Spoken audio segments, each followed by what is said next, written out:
Sir अब हम chapter 4 बहुत अच्छी स्पीड से चल रहे हैं अपन। मैं चाहता हूं आपको पूरा कोर्स एक बार मैं वापस एग्जाम में बैठने से पहले रिवाइज कराऊं। अपन खूब सारे टेस्ट दें। टेस्ट ही वो बहाना होता है जिसके लिए आप पढ़ते हैं। टेस्ट ही वो, अभी तो मैंने 1 घंटे का टेस्ट रखा था, अब मैं आपके very soon I will be increasing this time to 1.5 hour, then slowly and gradually I will be increasing this to 2 hours। ठीक है, after that I will be increasing it to 2.5 और 3 hours, जैसे जैसे अपन अगली बार से समय बढ़ाना चालू करेंगे। डू यू नो, आपके 3 घंटे के पेपर के लिए आपको एक्चुअल में 3 घंटे 15 मिनट मिलेंगे। हाँ सर, 3 घंटे 15 मिनट मिलेंगे सर। वो तब मिलेंगे जब आप कम से कम आधा घंटा पहले सेंटर में पहुंच जाओगे, सेटल हो जाओगे। तो आपको मान लीजिए 2 o'clock 2 से 5 का पेपर का ड्यूरेशन है, तो वो आपको 1:45 पे पेपर हैंड ओवर कर देंगे, जिसे आप खोल सकते हैं सील को और पढ़ सकते हैं। जैसे ही वो बोले हाँ भाई खोल लो, खोल लेना। ठीक है, तो 15 मिनट आपको ये पढ़ने के लिए दिए जाएंगे कि आपको कौन सा, अपने को उस 15 मिनट में ये डिसाइड करना है कि कौन सा क्वेश्चन छोड़ना है। अटेम्प्ट अपने को भाई 60 नंबर का लॉ का पोर्शन होता है, 40 नंबर का इंग्लिश का होता है। इसमें भी एक मतलब एक क्वेश्चन नंबर 1 इज कंपलसरी। बाकी के क्वेश्चंस में से कोई भी 4 क्वेश्चंस करने, तो टोटल 6 में से 5 करने। तो कौन सा एक क्वेश्चन छोड़ना है वो डिसाइड करना है अपने को कि ये नहीं करूंगा मैं। इसी तरीके से इंग्लिश में भी तुमको मेरी समझ से मिलता ही है ऑप्शन एक इलेक्ट करने का कि कौन सा क्वेश्चन सर डिसाइड कर लेना। प्लस ये डिसाइड कर लेना कि कौन सा सबसे पहले अटेम्प्ट करूंगा। कोई जरूरी नहीं है कि चूंकि क्वेश्चन नंबर 1 कंपलसरी है तो मैं सबसे पहले वही करूं। तुमको जो सबसे अच्छा पोर्शन आता है, सबसे अच्छा पहले वही क्वेश्चन डिसाइड करना। ठीक है, अब कुल मिला के बात ये है यार कि है ना, हर क्वेश्चन में सब पार्ट्स होते हैं। जैसे क्वेश्चन नंबर 1 में ए बी और सी 4 नंबर के, हर क्वेश्चन 12 नंबर का होगा। टोटल मान लो अपने को 5 क्वेश्चन अटेंड करने हैं, तो हर क्वेश्चन 12 5 60, हर क्वेश्चन 12 नंबर का होएगा। ठीक है, कोई एक अकेला 12 नंबर का नहीं होएगा। या तो इट विल बी 4+4+4, या फिर इट विल बी 6+6, ऐसे 2 क्वेश्चन रहेंगे। या फिर इट विल बी 7+5, या फिर इट विल बी 2+4+6, या फिर इट विल बी 3+4+, इस तरीके से होगा। ठीक है, 3+4+5। सर ऑल इन ऑल 14 से 15 क्वेश्चन आराम से आपको अटेंड करने रहेंगे लॉ के पोर्शन के लिए। मैं ये बताना चाह रहा हूं आपको, ऑल इन ऑल 14 से 15 क्वेश्चन लॉ के अटेम्प्ट करने रहेंगे। सर 2 नंबर वाले में यार 7 नंबर वाला जितना लिख के नहीं आना है, ये तुम्हारा दिमाग चलना चाहिए कि 2 नंबर वाले में कितना लिखना है, 7 वाले में कितना लिखना है। ठीक है, प्लस सर अब मैंने तुमको कहा जो क्वेश्चन सबसे अच्छा आता है सबसे पहले वो अटेंड करना। तो सर उसमें भी अब एक बात है जिग्नेश रुकना, लॉ और इंग्लिश में से भी जो क्वेश्चन सबसे अच्छा आता है ना पहले वो अटेंड करना। कई बेवकूफ मेरे स्टूडेंट्स, बेवकूफ बोलता हूँ मैं उनको, पूरा का पूरा टाइम लॉ पे लगा देते हैं, इंग्लिश को समय नहीं देते हैं, या पूरा का पूरा टाइम इंग्लिश का ही पेपर करते रहते हैं, लॉ को समय ही नहीं देते हैं। तुम बेवकूफ हो गया? 40 नंबर के ऊपर कंसंट्रेट करते रहोगे, 60 नंबर के पोर्शन को ढंग से अटेंड ही नहीं करोगे तो क्या मतलब रह जाएगा? बोल भाई जिग्नेश। सर जो प्रैक्टिकल क्वेश्चन अगर वो पूछते तो मिनिमम कितने मार्क्स के लिए रहेगा? 5?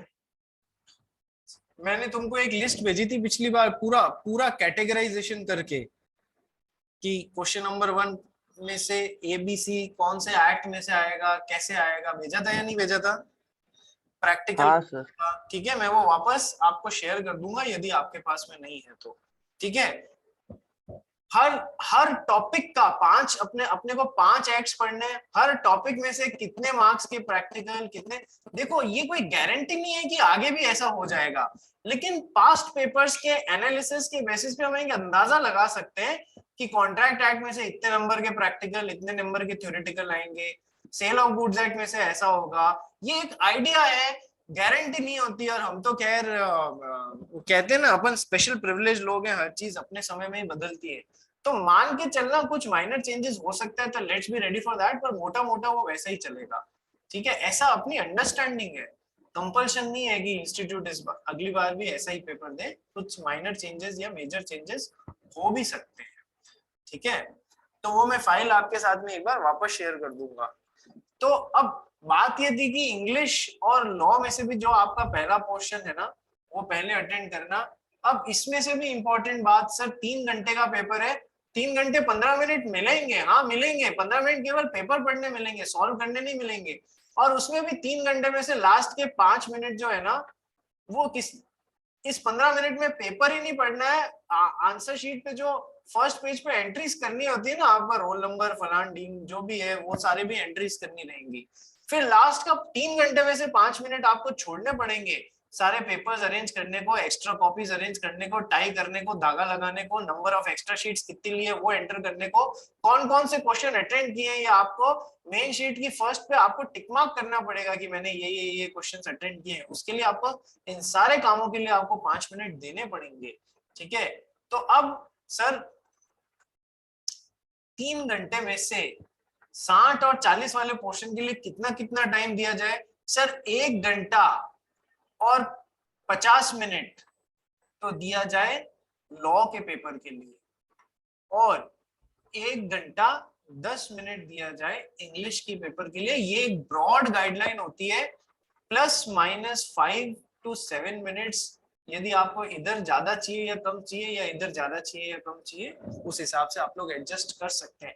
यानी कि मोटा मोटा आपको लॉ के पेपर में 1.5 से 2 घंटे में पूरा फिनिश करना ही करना है। ये जो 15 या 16 15 क्वेश्चन अपन एक बार मान के चलते हैं, 15 क्वेश्चन आपको 1.5 से 2 घंटे में करने। यानी कि आपकी प्रैक्टिस कितनी होनी चाहिए? 1 घंटे में कम से कम 7 से 8 सवाल करने की होनी चाहिए। कल तो मैंने आपको 4 ही सवाल दिए थे। ठीक है, एक बार लगा होगा क्या 1 घंटे में 4 सवाल करवा रहे? और एवरेज देखो, 1 घंटे में आपको 7 से 8 सवाल करने ही करने हैं। अपन 8 इसलिए पकड़ के चलते हैं क्योंकि अपने को 1 घंटे 50 मिनट में 15 सवाल करने हैं, इसलिए 1 घंटे में 8 सवाल करने का मादा होना चाहिए आप में, इतनी स्पीड होनी चाहिए। वो वहां सोचने पे नहीं बनेगी, वो आता होगा ना तो 1 घंटे में 8 क्वेश्चन अटेंड कर लेंगे। बोलो सर, बात समझ में आई? Everyone, Yes, sir. Are you getting a feeler of how your exam is going to be? कल वहां इंस्टीट्यूट पे जाके लिखा ना, अभी कॉपीज चेक करूंगा, सब पता पड़ेगा। अभी अभी तक तो काफी बच्चे ऑनलाइन दे रहे थे, तब मेरे को भी पता है, आपको भी पता है कितना ऑनेस्टली हो रहा था, कितना नहीं हो रहा था। देखो, एक टीचर को सब पता पड़ता है। फिर जब मैंने आपके ओरल्स लेने चालू किए ना, तब थोड़ी परिस्थिति आपको भी समझ में आई कि ऐसे काम चलेगा नहीं। पिछली बार मैंने ओरल एग्जाम्स ले लेके छोड़ा था आपको, और इस बार तो मैं पूरे इंस्टीट्यूट पे आपके राइटिंग में ही लेने वाला हूँ। तो तैयारी अच्छे से करना भैया, ठीक है? आ जाओ। अब देखो, ट्री देखो अपना, offer plus acceptance makes promise, promise plus consideration का element makes agreement, an agreement when legally enforceable by law becomes a contract। ठीक है भाई? An agreement is said to be legally enforceable when it is having lawful object, when it is having lawful consideration, when it is made with free consent of the parties who are competent to contract, and agreement has not been declared as void agreement। Sir हमने एक general introduction कर लिया, essential elements of a valid contract देख लिए, every contract is agreement but every agreement is not contract। Offer के बारे में details पढ़ ली, एक्सेप्टेंस के बारे में डिटेल्स पढ़ ली, ठीक है? An offer when accepted becomes promise। तो हमने यहां तक का पोर्शन कर लिया, ठीक है? फिर हमने फर्स्ट और सेकंड चैप्टर के बाद में थर्ड चैप्टर कर लिया था कंसिडरेशन का, ये वाला पोर्शन भी कर लिया, ठीक है? अब नेक्स्ट क्या आ रहा है? Other essential elements of a valid contract. Sir there must be lawful object and lawful consideration. Sir ये पूरा चैप्टर आ गया आपके lawful object and lawful consideration का। ठीक है। There must be free consent of the parties, no sir, पूरा chapter आ गया फ्री कंसेंट का। The parties must be competent to contract और देयर मस्ट बी, या फिर इसको दूसरे शब्दों में बोलूं तो कैपेसिटी टू कॉन्ट्रैक्ट होनी चाहिए, no sir, capacity to contract भी आ गया। And the agreement is not been declared as void agreement, no sir, वो वाला भी पोर्शन आ गया। तो ये जो चैप्टर है ना आपके other essential elements of a valid contract, ये एक्चुअल में 4 चैप्टर से मिलके बना है और ये बहुत बड़ा टॉपिक है, ठीक है। क्यों? क्योंकि इसमें मैं एक नहीं, मैं आपको 4 चैप्टर्स करवाने वाला हूं, अपने आप में ये सारे चैप्टर हैं, ठीक है जी। तो other essential elements of a valid contract में ये 4 चैप्टर अपने को पढ़ने। सबसे पहला अपन कैपेसिटी टू कॉन्ट्रैक्ट या कॉम्पिटेंसी टू कॉन्ट्रैक्ट, दोनों का एक ही मतलब है, दोनों का एक ही मतलब है। नट शेल में देखो सर, एक आदमी कब कॉम्पिटेंट होएगा कॉन्ट्रैक्ट बनाने के लिए, एक आदमी कॉन्ट्रैक्ट बनाने के लिए कब कॉम्पिटेंट होएगा सर, जब वो मेजर एज्ड पर्सन है, ठीक है, प्लस वो साउंड माइंड का है, plus he has not been disqualified by law to make contract। तीनों चीजें होनी चाहिए, ये भी होनी चाहिए, प्लस ये भी होनी चाहिए, प्लस ये भी होनी चाहिए। एक भी मिसिंग है तो सर वो आदमी कॉन्ट्रैक्ट बनाने लायक नहीं है, ठीक है।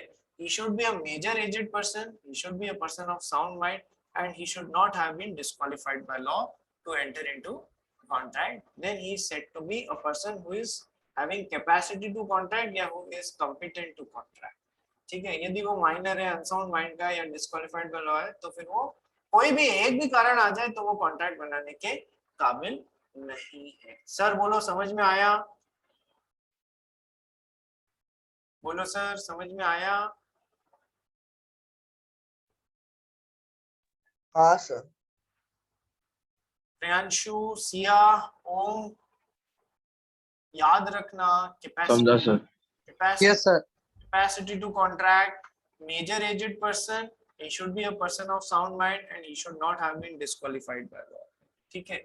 अब मेजर एज्ड पर्सन से क्या मतलब है, कौन बताएगा मेरे को?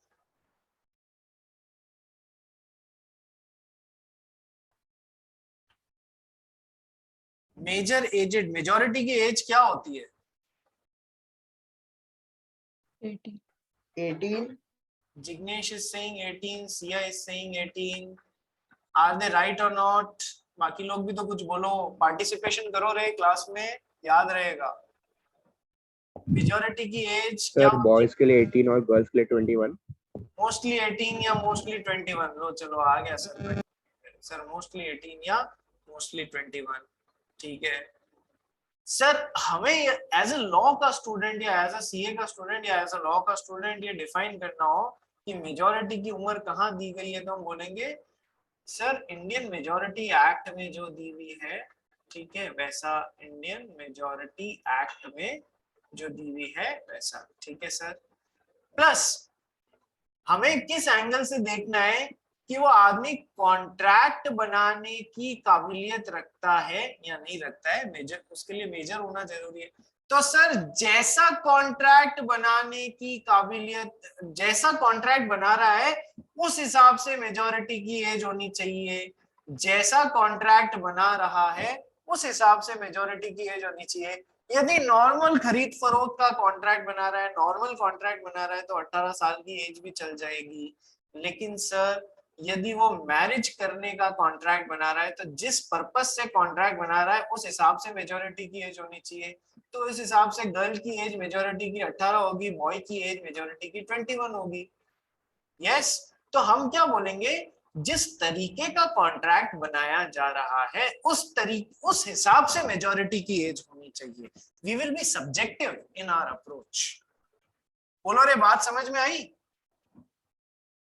यदि आप कोई बच्चा गोद ले रहे हो तो आपकी स्वयं की उम्र 21 होनी चाहिए मिनिमम। आप नहीं तो 18 साल के होते ही बोलोगे मैं तो हो गया मेजर, अब मैं एक बच्चे को लूंगा गोद। अरे तो बच्चा बच्चे को गोद लेगा क्या? ठीक है, इसलिए जैसा काम कर रहे हैं उस हिसाब से मेजोरिटी की एज होनी चाहिए, मोस्टली 18 या 21। एक और बात, आप वोट डालने के लिए आप इसी साल में इसी उम्र में मेजर हो जाते हो, ठीक है। शादी करने के लिए आप इस उम्र में मेजर होते हो, ठीक है। अच्छा, अब यदि कोर्ट ऑफ वार्ड अपॉइंट कर दिए गए हैं आपके लिए, कोर्ट ने आपके लिए कोर्ट ऑफ वार्ड अपॉइंट कर दिया है, यानी कि आपके लिए एक गार्जियन अपॉइंट कर दिया है वगैरह वगैरह, जो कोर्ट से अपॉइंट हुआ है, आपके माँ बाप को कुछ हो गया या वो आपकी देख रेख नहीं कर पा रहे, तो आप 18 साल में नहीं और 21 साल में मेजर हुए हुए माने जाएंगे। आप 18 साल में नहीं, आप 21 साल में मेजर हुए हुए माने जाएंगे। यानी कि आपके पास में कोई प्रॉपर्टी थी, आपने सोचा, और आपके लिए कोर्ट ऑफ वार्ड अपॉइंट हुआ है कोर्ट के द्वारा, ठीक है। आपने सोचा अब मैं 18 का हो गया, अब मैं जमीन बेच सकता हूँ मेरी, अब तो मैं मेजर हो चुका हूँ। अरे ना मामू मुन्ना, आप 21 ईयर्स के होगे तब आप उसे बेचने की एलिजिबिलिटी रखोगे, क्योंकि आपके लिए मेजोरिटी की उम्र 21 साल रखी गई है, ठीक है। देखो मेजोरिटी क्या होती है, सेक्शन 11 में कैपेसिटी टू कॉन्ट्रैक्ट, कौन बंदा कॉम्पिटेंट टू कॉन्ट्रैक्ट होता है, यदि आए तो ये एक इंपॉर्टेंट सेक्शन है। देखो कुछ सेक्शंस आप लोग को याद करने चाहिए, वैसे सारे करो तो बात ही क्या, रैंक लाने की इच्छा हो तो सारे करो, कई बार सेक्शंस हेल्प भी करते हैं, लेकिन सर आप सेक्शंस याद करते हुए अभी दौरे हो जाओगे, इसलिए मैं बोल रहा हूँ कुछ सेक्शंस तो याद करने चाहिए। सर जैसे सेक्शन 10 होता है वो आपको याद करना चाहिए, क्योंकि उसमें लीगल एनफोर्सेबिलिटी वाले पांचों पॉइंट्स कहाँ से आ रहे हैं सर, यहीं से आ रहे हैं। कैपेसिटी टू कॉन्ट्रैक्ट कहाँ से आ रही है सर, सेक्शन 11 से आ रही है, that a person should be of major aged person, sound mind, not disqualified by law, ठीक है। ये कहाँ से आ रहा है सर, ये तीनों बातें ये सेक्शन 11 में से आ रही है। मेजोरिटी की एज क्या होनी चाहिए सर, उस लॉ के हिसाब से मेजर होना चाहिए जिस लॉ के हिसाब से वो काम कर रहा है, according to the law which he is subject to, ठीक है। अब मेजोरिटी की उम्र वैसे तो इंडियन मेजोरिटी एक्ट में दी हुई होती है, लेकिन इंडियन मेजोरिटी एक्ट में 18 साल की दी हुई होती है, लेकिन इन दो केसेस में 21 साल सर, जहां पर guardian of a minor person or property is appointed under guardians and ward act with the superintendence of minor properties assumed by a court of law. या तो गार्जियंस एंड वार्ड एक्ट के under आपके लिए guardian appoint किया हुआ है, या फिर कोर्ट ऑफ लॉ आपकी प्रॉपर्टी का देख रेख कर रहा है, दोनों ही केसेस में आपकी उम्र 21 साल की मेजर हुई भी मानी जाएगी, ठीक है। ये मेजर बातें हैं कि मेजर कौन है। फिर इससे अब बहुत सारी बातें भी आती हैं कि sir agreements made with minors और वॉइड एब इनिशियो, वो शुरुआत से ही गलत होते हैं। कौन से केस लॉ से निकल के आया सर, मोहरी बीबी वर्सेस धर्मोदास घोष, बहुत अच्छा केस है, कल डिटेल में अपन इसको डिस्कस करेंगे। फिर law relating to miners agreement में करीब 14-15 पॉइंट है, वो सारे हम लोग को एक एक करके डिस्कस करने हैं, बहुत इंपॉर्टेंट टॉपिक है, ठीक है जी। तो कल इसका श्री गणेश करते हैं, और ये मेजर मतलब एक एक टॉपिक खत्म करना चालू करते हैं। कैपेसिटी टू कॉन्ट्रैक्ट में फर्दर 3 टॉपिक हैं, he should be a major aged person, फिर साउंड माइंड वाला भी फिनिश करना है, and not disqualified by law. ये सब अपने आप में टाइम खाने वाली चीजें हैं, तो कल कोशिश करते हैं इसमें से काफी पोर्शन, एक तो एक दिन ये कर लेंगे और एक दिन में ये दोनों कर लेंगे, ठीक है। चलिए कल मिलते हैं, किसी को कोई डाउट?